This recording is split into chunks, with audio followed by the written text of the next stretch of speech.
A quantidade de interações que foi feita de WhatsApp, de ligações. Como é que é? Ele como é que vai falar? Ele vai manter versão, não vai manter versão? Ligações e mais de meia-noite já. 31 de outubro. Foi data da audiência. A Lucas, a audiência foi interrompida dia 31 e foi continuada dia 1º. Aí depois tem o celular da Andréia com o Siqueira, né? Oi, amor. Oi, não fala nada do processo na ligação. Ok, tá tudo gravado. Quando alguém falar, você fala que é a esposa do Valdemar, que é a esposa do Valdemar. Ela combinando essa versão, que era a versão já... Quando você falar, fala que é a esposa do Valdemar. Já falei isso, mas tá tudo na paz. O réu pode falar, e ela fala aqui, o réu pode falar o que quiser para se defender, inclusive mentir. Foi isso que o advogado da deputada falou. Essa versão que eles falaram aqui é completamente desconstruída, porque tem prova direta aí no celular deles. Agora vamos ver nos autos dela com a Flor de Lis. Quando a Andréia entra em contato direto com a Flor de Lis, são áudios. O promotor pede para soltar áudios de Andréia com Flor de Lis. O áudio é o seguinte: Flor, meu esposo está fazendo a defesa do Lucas lá,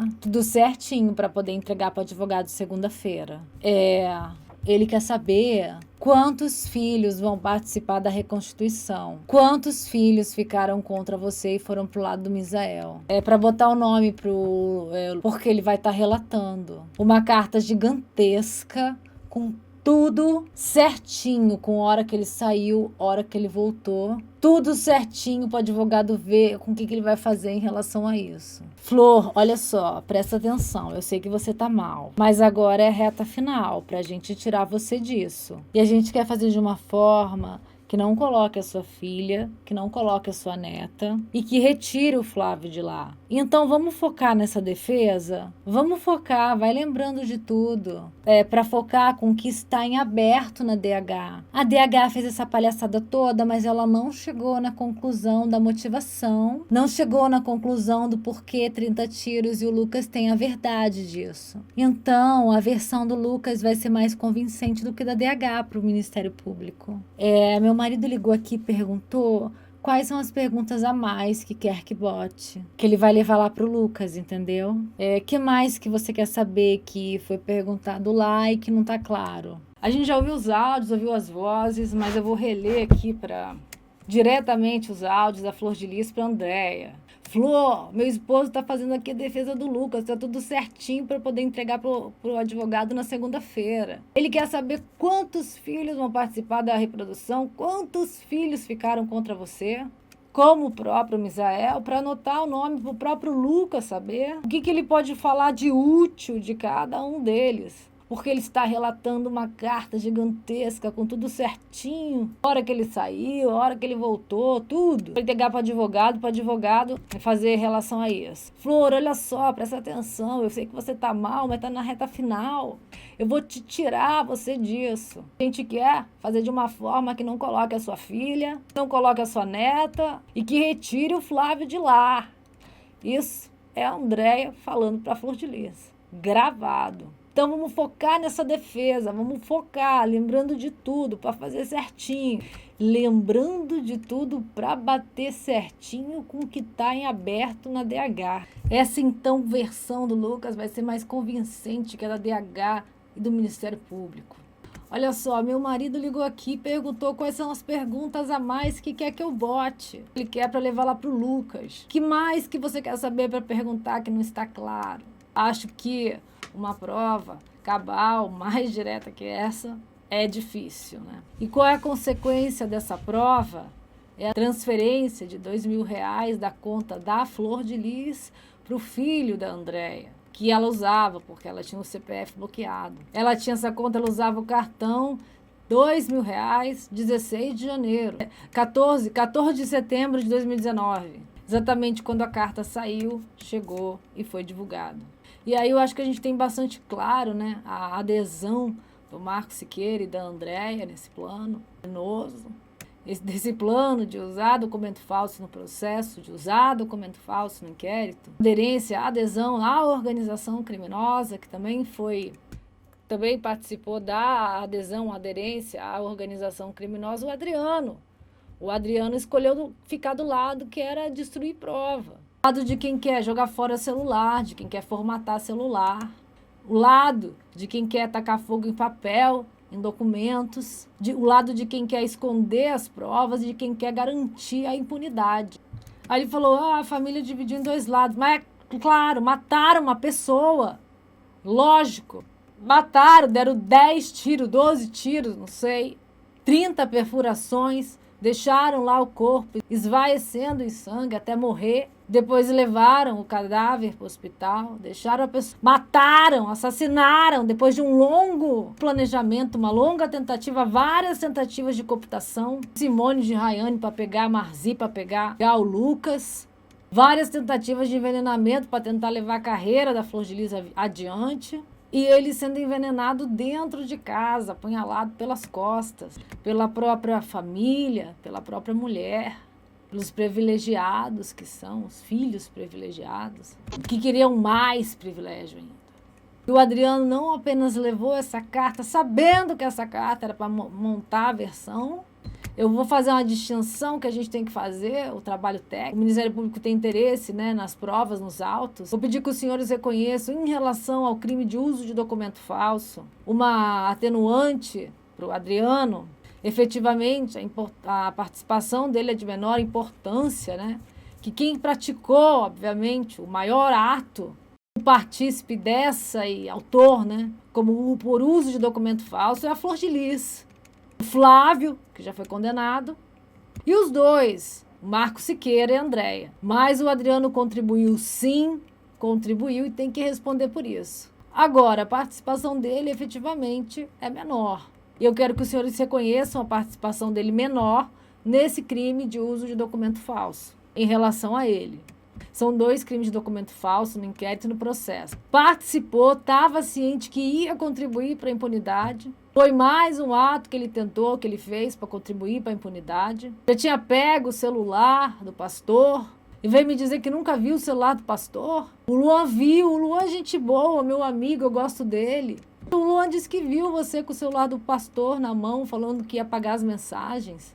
Aí você, ele falou, não sei, ele tem algum motivo para falar isso? Aí ele lá, e a Marcele, não apaga não, não apaga não. Apagar é pior, vão descobrir que você apagou. E ele tava lá, destruindo prova, ocultando o celular, tá com um grupo que tá ocultando documentos, evidências, que é pregar a impunidade, que é o grupo do privilégio, né?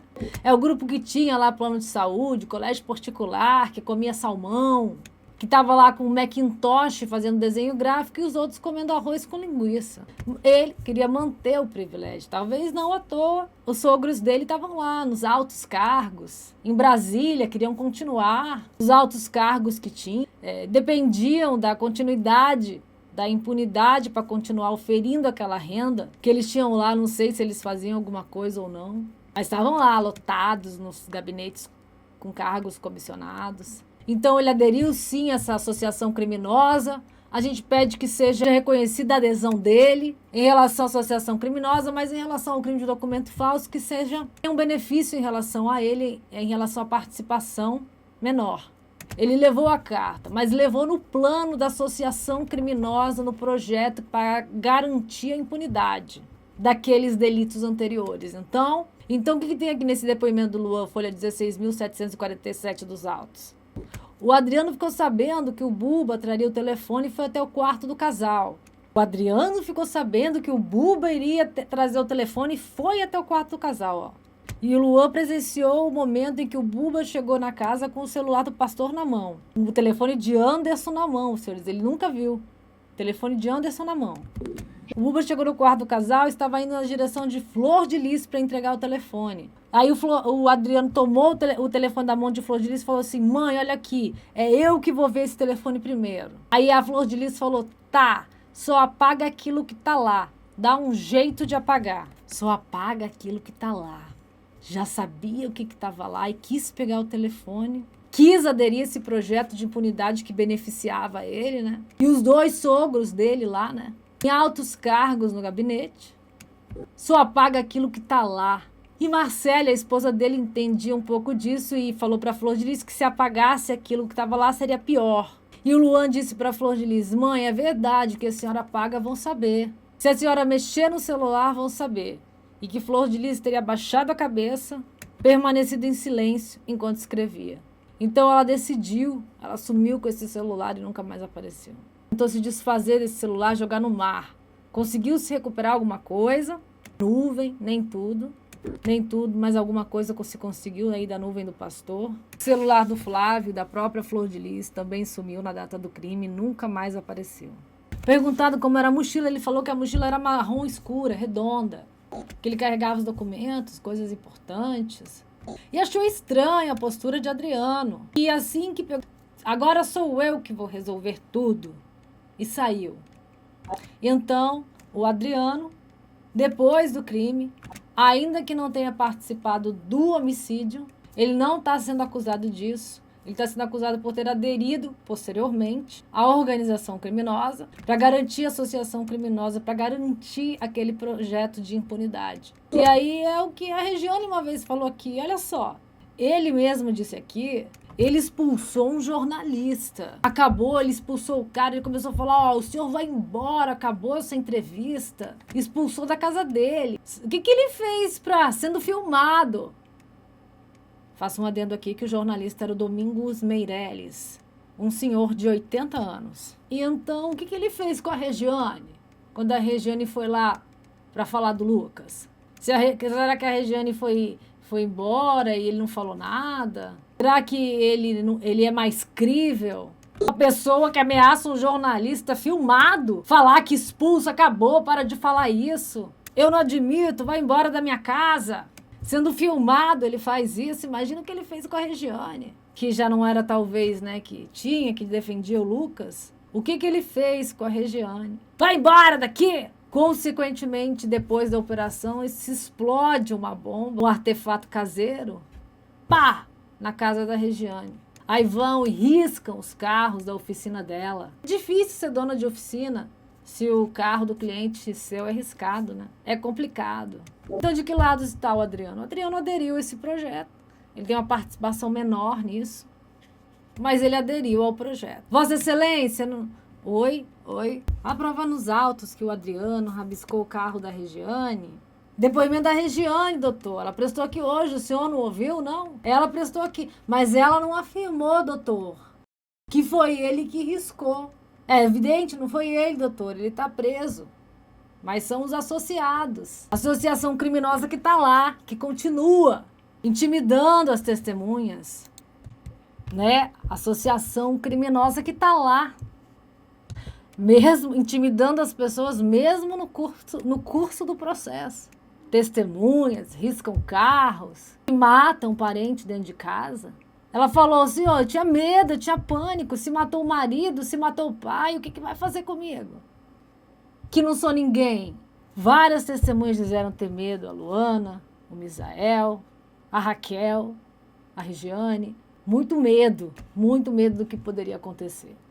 Então, tem outro depoimento aqui que quando o policial foi fazer a apreensão, no termo circunstanciado, o policial falando que o Adriano estava nervoso com o telefone na mão, que tinha foto da carta, estava tentando apagar ali desesperado antes que o policial visse, nervoso, tentando apagar provas, informações das coisas. Outra coisa interessante é que na busca e apreensão, o Adriano escondeu seu telefone, dizendo que não iria mostrar, que estava fazendo uso de outro aparelho no momento. Após o signatário encontrar o aparelho no travesseiro, onde havia uma criança dormindo, botou o filho para esconder o celular.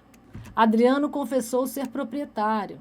Aí depois, aqui cabe outra observação. No momento que estava carregando o telefone, o signatário observou que Adriano estava mexendo no aparelho, demonstrando extremo nervosismo. Ao aproximar de Adriano, visualizou que o mesmo estava em via de apagar algumas mensagens ali, delete, apaga. Mais especificamente, cartas manuscritas no nome de Lucas no cabeçalho. Ele sabia que tinha essa versão falsa, ele sabia que tinha contribuído para aquilo. E estava querendo continuar a apagar as provas, apagar as evidências dos crimes praticados pela associação criminosa, que era armada porque tinha uma arma de fogo, né? Essa é uma qualificadora, perguntada para os senhores. Então, o Ministério Público pede para que os senhores, né, reconheçam a culpabilidade do Marco Siqueira, da Andréia e do Adriano da adesão, ainda que posterior ao homicídio, da adesão à associação criminosa, ao projeto de impunidade, ao projeto de forjar provas, ao projeto de dar documento falso, destruir evidências, de fazer fogueira, destruir celular, apagar, forjar, falsificar, garantir a impunidade. É o lado da impunidade, é o lado de quem mata e não de quem pede para a polícia apurar. Então, reconheço a culpa dos 3 acusados no crime de 288, parágrafo único, dos 3 acusados no crime de uso de documento falso, mas reconheço que o Adriano, nesse crime de produção de documento falso, tem uma participação que deve ser atenuada, porque ele apenas serviu de portador dessa carta e deve ser reconhecida essa atenuante em relação a ele. 29, parágrafo 1º, o Ministério Público pede que nós chegamos ao réu Carlos Ubiraci, que está sendo julgado, sim, por homicídio tentado e consumado. Tem um dever, o doutor Ângelo, que é assistente de acusação, representa a família da vítima, vai manifestar posteriormente, mas eu tenho o dever de ser técnico, de ser imparcial. Eu não tenho interesse em condenar A, B e C, não me interessa, eu avalio com prova, eu avalio com os autos. Avaliem essas provas e julguem conforme a convicção de vocês. Eu concordo com o que o Carlos fez? Não concordo com o que o Carlos fez. O Carlos foi conivente, o Carlos foi omisso. Ele não atuou como alguém que se diz representante, que zela pela rebanho das almas dos outros. Não atuou como se espera de um ser humano. Não atuou como se espera de um irmão, de um filho, de um amigo, de alguém que estava ali dentro da casa. Ele sabia do plano, ele sabia dos envenenamentos. Ele sabia que tinha essa questão de tentar matar o Niel, a mãe está tentando matar o pai e tal e coisa.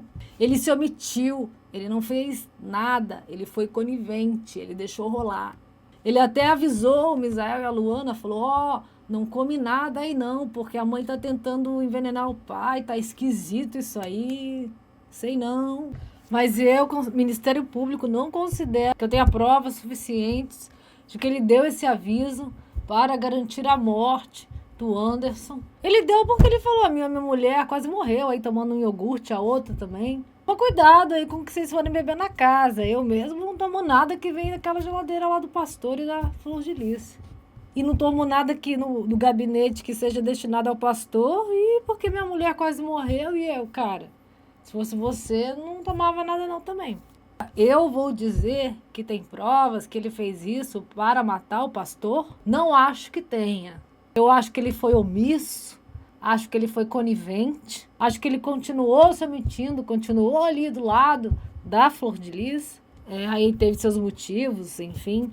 Mas ao contrário do Adriano e dos outros, do André e daqueles que vão ser julgados ainda, provas contra os acusados, ele não teve uma postura ativa. Construir prova, para atacar fogo, com celular, para falsificar prova, para escrever coisa falsa, para construir versões ou narrativas forjadas, para sumir com os celulares. Isso não tem prova. Tem prova de que ele não fez nada. E foi para a polícia, como fez o Misael, e falou, delegado, isso foi um absurdo que fizeram com meu pai, tá? Assassinaram ele. Ou o Niel, não sei que relação que ele tinha, o meu pai. E tá aqui, já tinha um projeto aqui.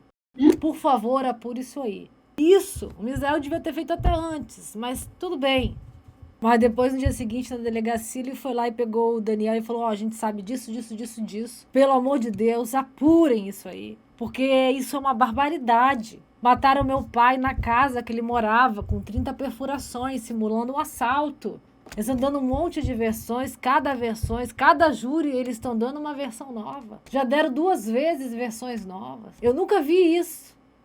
Mas, enfim, ele não chegou a destruir as provas. Tem uma mensagem lá, avisa o neném se ele não for fazer, ou dá um jeito de convencer o Lucas.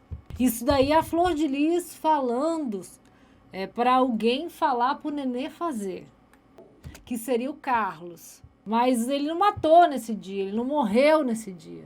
Depois que o Flávio comprou a arma do crime, logo depois do Lucas fazer aniversário, de 18 anos, já cumpriu a maioridade, já pode ser um culpado que ninguém vai desconfiar, um traficante revoltado com o pai, porque não quer que ele seja bandido e tal. Então vai ser o Lucas, né? Maravilha, ainda teve na casa no dia do crime, mas tinha câmera, né? O Lucas saiu da casa e seguiu, e o celular dele continuou indo embora, né? Achava que fosse achado, que fosse ser encontrado, né? A doutora Bárbara, que disse que só acharam a terceira vez que estavam procurando o negócio, perto do negócio, assim. Estavam procurando a terceira ou quarta vez em cima do negócio, ali assim, em cima de um guarda-roupa do negócio. E jamais estava esperando encontrar a arma do crime ali. Mas é a casa de uma deputada federal. Até para fazer a busca tem aquela coisa, pode pegar o celular da deputada, não pode. Até hoje não foi pego porque não era objeto da busca e não sei o quê. E nunca foi encontrado. Sumiu. Assim como o do Flávio, que ele passou para Simone e sumiu. Então, quem atuou ativamente, quem ajudou no projeto Homicida, que está sendo julgado pelo projeto Homicida, um dos 4 aqui presentes, ao meu ver, não, contribuiu. Eles contribuíram para a associação criminosa armada, para contribuir com a impunidade daquele crime. Fatos, para manter, para forjar provas, para destruir provas, para jogar fora celular, para tacar fogo em documento, para falsificar versões, para comprar pessoas condenadas a 440 anos de prisão, preocupadas em contar uma versão que iria ser usada nos autos, e foi 2 vezes no inquérito do processo. Quem está produzindo provas forjadas, quem está tentando obstruir, está tentando firmar prova, firmar documento, para pegar, montar uma versão forjada que ia ser usada nos autos, e foi 2 vezes no inquérito. No inquérito do processo, quem está produzindo provas forjadas, quem está tentando queimar prova, queimar documento, esconder celular. E aí a gente tem a participação, sim, do Adriano, pegando o celular, deixa eu apagar, não apaga não, apaga não, deixa eu pegar, apaga a prova aqui, sei lá, faz não sei o quê. Joga o celular dentro da caixa, joga o celular debaixo do travesseiro, sei lá o que, aquilo. Tá lá destruindo, tá lá obstruindo prova, tá lá destruindo prova. Destruindo a investigação, tá lá forjando prova, destruindo o celular. Isso aí é porque a pessoa aderiu à organização criminosa. Carlos, ele foi omisso, ele não teve uma postura, não considero prova nos autos de que o Carlos ativamente crime, a não ser estimulando alguém em formato assim, que seja fornecendo veneno, colocando assim, vai morrer mesmo, seu desgraçado, nada, vamos matar, esse traste, isso e aquilo. Isso não tem. Tem dos outros, que não estão sendo acusados aqui hoje. Infelizmente, um deles, o advogado, não pôde vir, e os outros vão ser julgados em data posterior.